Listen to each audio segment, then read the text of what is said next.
how much he is going to pay. So I told him, do you have a doctor certificate that you can tackle the hardships here? Because if you die here, I won't be carrying your body. You have to walk home dead. Sir, yung skull doon, ano yun? Totoo yun? Ang mga skulls na naka-display doon are plastic for the Halloween. Imposible kasi pag walang bungi.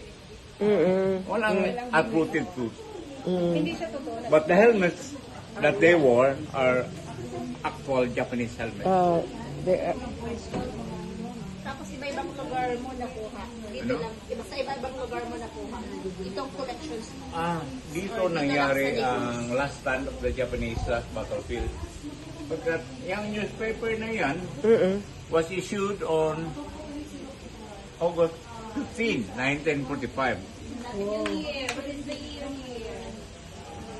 The bombing of Hiroshima and Nagasaki was on August 6 and August 9.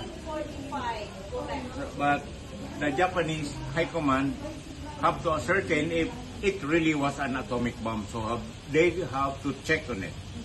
When they realized that it was an atomic bomb, they opted for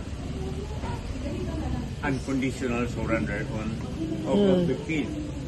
Yung underneath the head of the Buddha over there, yan is General Douglas MacArthur signing the instrument of surrender on September 2, 1945. That is the formal surrender of the Japanese Emperor. And after signing, MacArthur had a short speech and he said, "It is my earnest hope, and indeed the hope for all of mankind, that after this solemn occasion, a better world shall arise out of the blood and carnage of the past. A world based on faith and understanding. A world dedicated to the dignity of man and of its most cherished wish for freedom, tolerance, and justice." Freedom, tolerance, and justice. American?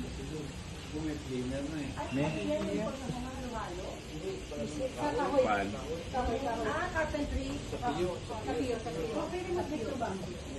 Foreign parts locally assembled.